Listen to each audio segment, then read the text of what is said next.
தாத்தா, இன்னைக்கு ஏதோ ஒரு முக்கியமான வாழ்க்கை பாடத்தை எனக்கு கத்து தரேன்னு சொன்னீங்களே, அது என்னதுன்னு கேக்குறான். அதுக்கு அந்த தாத்தாவும் ஒரு நீல நிற பலூனையும் ஒரு சிவப்பு நிற பலூனையும் அவன் கையில எடுத்துட்டு வந்து கொடுக்கறாரு. அவனும் அந்த பலூன்களை ரொம்ப சந்தோஷமா வாங்கும் பொழுது அப்ப கூடவே அவன் கையில ஒரு முள்ளையும் சேர்த்து கொடுக்கறாரு. இதுல ஏதாவது ஒண்ணு நீ உடைக்கணும்னா முதல்ல நீ எதை உடைப்ப அப்படின்னு கேக்குறாரு. அதுக்கு அவனும் யோசிச்சுட்டு, எனக்கு 2 பலூனையும் ரொம்ப பிடிக்கும், ஆனா நீல நிற பலூனை எனக்கு ரொம்ப ரொம்ப பிடிக்கும், அதனால நான் சிவப்பு நிற பலூனை தான் உடைப்பேன் அப்படின்னு சொல்றான். இத கேட்ட அந்த தாத்தாவும், அப்பனா நீ சிவப்பு நிற பலூனை இழந்துடுவியப்பா அப்படின்னு சொல்றாரு. அதுக்கு அவனும், தாத்தா, 2த்துல ஏதாவது ஒரு விஷயத்தை இழக்கணும்னா ஏதாவது ஒண்ணு நம்ம இழந்துதானே தாத்தா ஆகணும் அப்படின்னு சொல்றான்.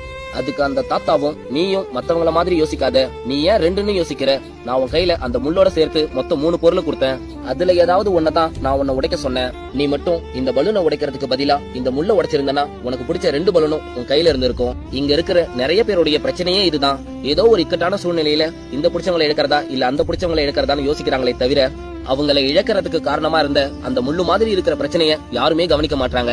அந்த பிரச்சனையை என்னன்னு பார்த்து அந்த பிரச்சனையை உடைச்சாலே நமக்கு பிடிச்சவங்க 2 பேர்ல யாராவது ஒருத்தவங்களை இழக்க வேண்டிய அவசியமே இருக்காது.